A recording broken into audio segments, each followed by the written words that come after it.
Istrokon je festival science fiction, fantasy a hororu, ktorý vznikol v roku 88. Poriadal ho sci-fi klub Sféra, ktorý vlastne vznikol v Slovnafte.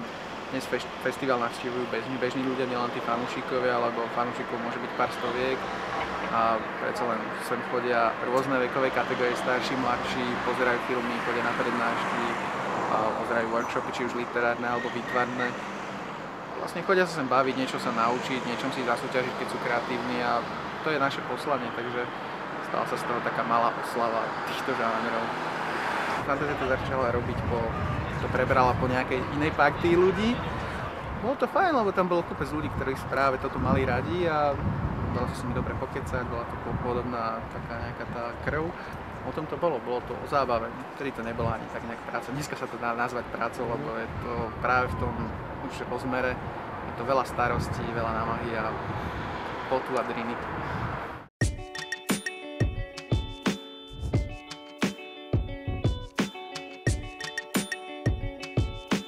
No, takže moje meno je Juraj Maxon, som výtvarník. V posledných rokoch vlastne som spolumajiteľ s mojou manželkou, máme obchod, kde máme alternatívne oblečenie, akčné figurky, ktoré tu už dlhé roky zbieram, tak vlastne to sa vyvinulo, že vlastne máme celkom slušnú základňu. A sme na Istrokone, je to vlastne kon, ktorý teraz stretnutie fanúšikov sci-fi a japonskej kultúry, čo prišlo v posledných pár rokov, tradícia tohto konu začala ešte niekedy v 80. rokoch. A kde to organizovali také sci-fi kluby, potom sa to trošku prerušilo, v 90. už to bolo také trošku komerčnejšie, potom pamätníci spomínajú na súze Istrokony, kde to bolo aj s ubytovaním a bola tam aj sála, už sa to začalo podobať na niečo takéto. A vlastne v týchto obrovských veľkostiach ten Istrokon je, myslím, že najväčší kon túto široko ďaleko v Čechách a na Slovensku a určite aj najlepší, pretože na rozdiel od iných sa neseparujú fanúšikovia anime a mangy s ostatnými, ale tu sa to veľmi pekne premiešava, čo je veľmi príjemné. Že proste aj tá stará generácia si tu nájde proste svoje veci a zmiešajú sa s tými mladými a vlastne nejak to veľmi dobre to funguje. Je více založená na technologii, je to technologická záležitost, fantazii spíše teda na té magii. A řekla bych, že z tohoto hlediska v podstatě sci-fi je určitá buď idealizace, nebo zase naopak obava z budoucnosti, zatímco fantasy je určitá idealizace minulosti. Jo, že jakoby sci-fi se dívá do budoucnosti, fantasy se dívá do minulosti. No tak moje jméno občanské je Scarlett Rauschgoldová. Ve fandomu mě znají pod přezdívkou Darth Zira. Jak si asi je z toho jasné, i z té přezdívky, že jsem ta faninka Star Wars. Na kony i v Čechách jezdím od roku 2002. Kromě toho vlastně píšu, začínala jsem se Star Wars fanfikcema, teď už mám na svém kontě nějaký povídky, tomu třeba překládám nebo nějaké takovéhle věci, ale jednu dobu jsem teda v té politice byla i poměrně hodně angažovaná. Byla jsem nějakou dobu na stáži, jsem byla v parlamentu, byla jsem na stáži v Radě Evropy, pak jsem nějakou dobu dělala na ministerstvu financí, spolupracovala jsem s kanceláří vládního zmocněnce pro zastupování před Evropským soudem pro lidská práva ve Štrasburku, takže mám jako za sebou i tady tuto kariéru. Takže všetci tí, ktorí ste sa prihlásili do Tokina na ten turnaj, tak sa poprosím vás dostať do PS3 sekcie. Tak volám sa Maťo. Už som tak povedať veterán týchto akcií. Istrokony som našiel ešte keď to boli malé akcie o 50-100 ľuďoch. Takže dneska už je to radikálne dačo iného. Som vlastne aj zamestnaný v oblasti, ktorá sa teda prezentuje, aspoň zatiaľ teda je to práve počítačových hier a všelijakých gadgetov a v takýchto veciach spoločnosti Brod, teda ak môžem spomenúť. Drtím PS3-kové hry, počítačové, hlavne spoločenské a ešte aj hrajem LARPy, to znamená všetko to, čo si zahráš na počítači, tak sa dá hrať aj naživo, len teda niekde inde a v inom čase.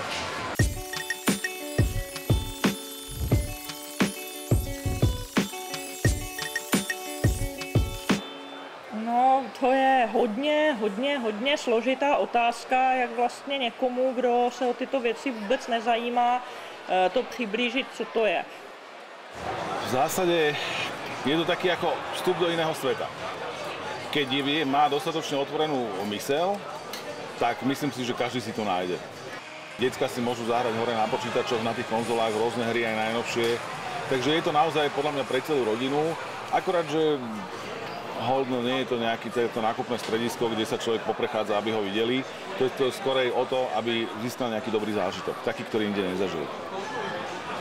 No pre mňa je to v podstate jednoduchá otázka, lebo u mňa doma teda v rodine som sa stretol zo začiatku s takým dosť nepochopením, že vlastne čo som to začal pracovať, kde som to začal pracovať.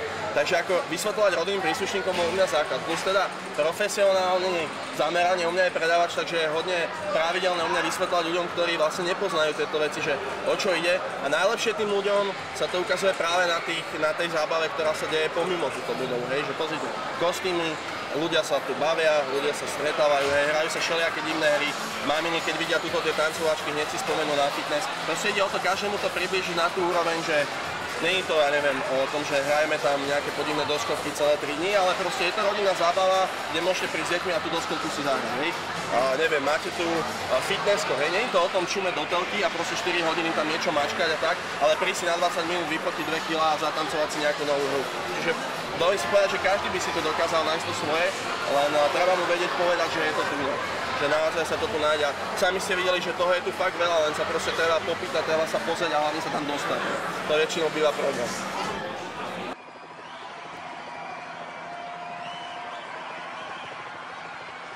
Okay, they're ready to go at the gate. Great start! That could be the difference right there.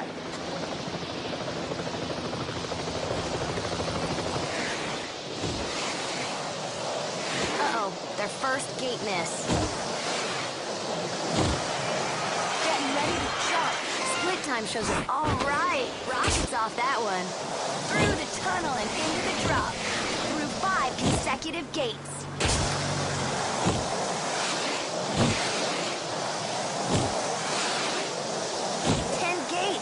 Building momentum. Crazy speed. Massive airtime. Maintain some distance approaching the line.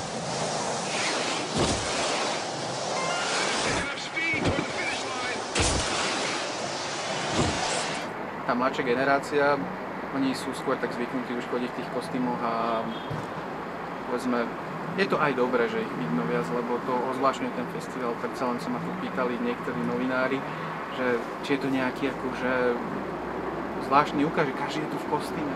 Áno, sme rádi, keď si to nebývalo. Proste starší ľudia sa nevvliekajú do kostýmu, takže možno preto zdá sa, že to dominuje, ale len fanúšikovia ukazujú to, čo majú radi a paradoxne, keď väčšina z nich v tých kostýmoch chodí, tak asi to znamená, že je úplne jedno, či máte radi sci-fi fantasy. Tak určite som sa tešil na kostýmy. To sme si mohli všimnúť, že tých je tu hodne, aj veľa teda zaujímavých. A určite som sa tešil na ľudí, teda, ktorí tu budú, lebo človek teda aj po tej profesionálnej stránke už ho tu až tak veľa tých technických vecí nezaujíma, ale skôr ľudia, ktorí za tým stoja, že si môže porozprávať s manažermi z Microsoftu, neviem, zo Sony, môže tu stretnúť významných autorov, mali sme autogramiády, takže sme tu mali spisovateľov, maliarov, čiže skôr po tejto stránke už to vnímam, ale každopádne je to vždy super atmosféra kvôli ľuďom. Ako o tom to je celé vlastne, aby sa stretli ľudia od nejakej skupiny a vytvorili nejakú energiu, ktorú potom čerpajú ešte ďalšie 2 mesiace. Kedysi Istrokony boli také, že vtedy sa nevydávali science fictionové knižky, robili sa samizdaty, proste na čierno preklady a to bolo jediné miesto, kde sa k tomu dalo dostať na takýchto stretnutiach. No a samozrejme v 90. rokoch toto všetko padlo, ale vlastne tí ľudia stále majú takú tú potrebu sa združovať, potrebu sa podeliť o tých svojich obľúbených či už filmoch, hrách, knižkách a tak. A posledné roky k tomu veľmi silne prišlo vlastne aj takéto hnutie toho cosplayu, čo vlastne costume play, to je vlastne zahranie, akože človek hrá nejakú rolu a má nejaký kostým, či už z nejakej série alebo tak. Ja sa priznám, že mňa to tiež chytilo, ale na tie japonské veci som už asi celkom generačne postarší, takže my máme s priateľmi, zakladám vlastne 501. slovenskú pobočku Légie Váderová pesť sa to volá a to je vlastne oficiálne Lukasom povolená vlastne charitatívna organizácia, kde vlastne tí ľudia jediná podmienka je, všetko dobrovoľné, len musia mať tie kostýmy filmovej kvality. A naozaj, že keď sa nazbiera proste takých tých 20-30 ľudí a vyzerajú ako keby vystúpili z filmu, vtedy je to fakt sila. A takisto tí mladí, ktorých tu tiež pozorujeme posledné roky, tak je vidieť, že s veľkým umom a veľmi vtipne si vedia poradiť a urobiť akože veľmi zaujímavé kostýmy a vytešiť sa z toho a vytešiť sa s priateľmi a vlastne o tom to je. Že je to aj o tom programe, ale aj o tom proste, že ukázať sa, zahrať si tu proste tú rolu a proste naozaj sa vytešiť. Včera som bol aj ja v kostýme, som v ňom umieral poctivo, tak jak sa patrí na správneho Star Warsáka. A bol som vlastne TIE Fighter pilot, ešte s kolegom, ktorý je TIE Fighter pilot 181. A ešte sme mali ďalších dvoch, Visas Mar a Darth Maula sme mali. A potom ešte aj jedného veľmi príjemného chalania, ktorý prišiel špeciálne z Popradu na to, aby sa s nami stretol, ktorý si robí sám, doma si robí ten kostým, že z Sandtroopera, to znamená taký ten piesočný, ten Stormtrooper. A vlastne naozaj došiel na otočku, čo teda vysoko kvitujem, lebo nie je to úplne za rohom, proste vlakom. A len aby nás stretol, len aby sa pofotil, aby sme si vymenili vlastne dojmy a vlastne sa spoznali. Takže je to naozaj o tom priateľstve asi najviac na týchto konoch.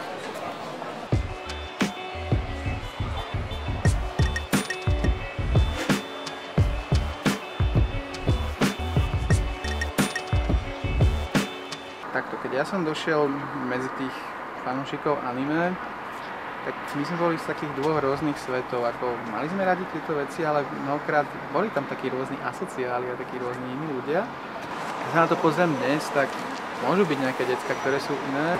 Paradoxne, isté noviny o nás napísali, že nejakú reportáž, kde napísali, že sem chodia ľudia, ktorí nemajú koníčky, záľuby, ako sú to nerdy, ktorí akorát pozerajú na telku. Čo vôbec nie je pravda, lebo kopec tých ľudí tu robí šerm, tanec, kopec majú hobbičkov, sú kreatívni, tvoria úžasné veci. Takže nemyslím si, že sú nejakým spôsobom iní. Samozrejme sú takí, čo žijú v nejakom tom svojom uzavretom svete, vždy nejaké percento populácie je takých, ale práve tým, že vidím, že aj sa obliekajú tak rôzne a neboja sa ukázať, tak skôr sú to asi takí extroverti, ktorí radi komunikujú. Nemyslím si, že by to boli nejakí zvláštni ľudia, ktorí by sa odlišovali od zvyšku populácie skôr. My sa snažíme búrať také tie bariéry, že toto je divné a s tým človekom sa nebudem rozprávať. My skôr chceme tú otvorenosť, proste kamarátstvo a nebať sa, povedať si svoj názor, ktorý samozrejme nesmie poškodzovať niekoho iného. Že to, že máme jednu z tých cieľov, či toleranciu, tak čo by sme to nerobili tu.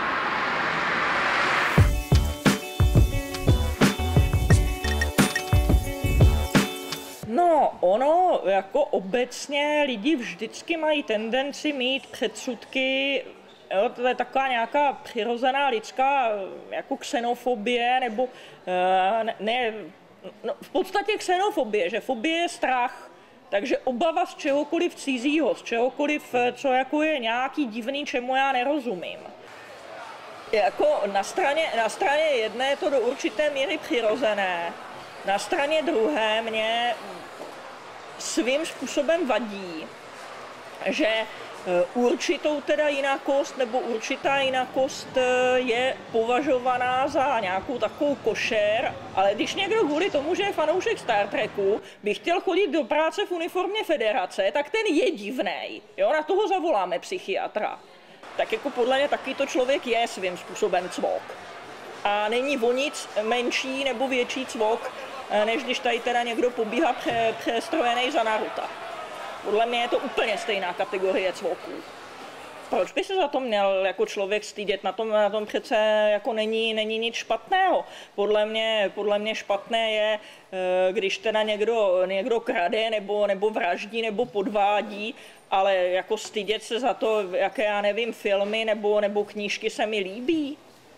Na tom podle mě není nic ke stydění.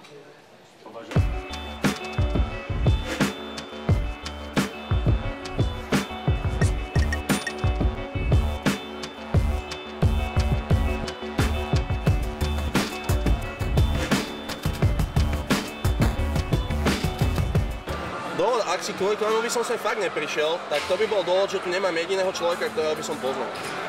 Ako nebol by tu nikto, kto by mi nejakým spôsobom blízky a že by mi ani nevadilo, keď bola hociaká akcia, hlavne, že by tam bol on. A potom ďalšia možnosť, že by bola niekde o mnoho väčšia v ten istý dátum a bolo by to ešte bombastickejšie ako tu, takže tam by som sa asi šiel pozrieť, keďže tu už som toľkýkrát. Musela bych umřít.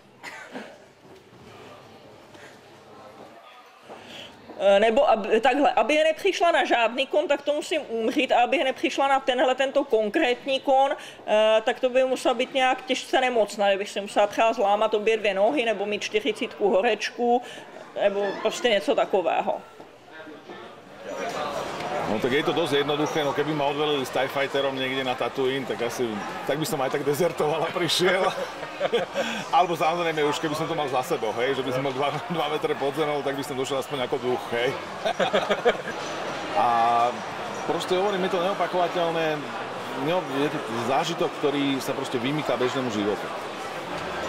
A Istrokon pre mňa osobne je to také, že je to normálne, že moja súčasť, pretože vlastne od mojich začiatkov, takisto aj od začiatkov Istrokonu som s tým bol spätý.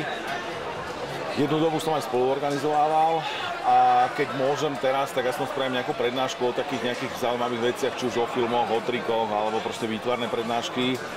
Takže je mi to strašne blízke a som rád, že je a že je to normálne, že súčasť dňa.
Ľudia, prídite, ako som povedal, každý si tu nájde niečo svoje a jediný spôsob, ako to zistiť, je presvedčiť sa na vlastnej koži. A keď sem aj dojdete a stále sa vám to nebude zdať, tak nájdete mňa a ja vám to vysvetlím.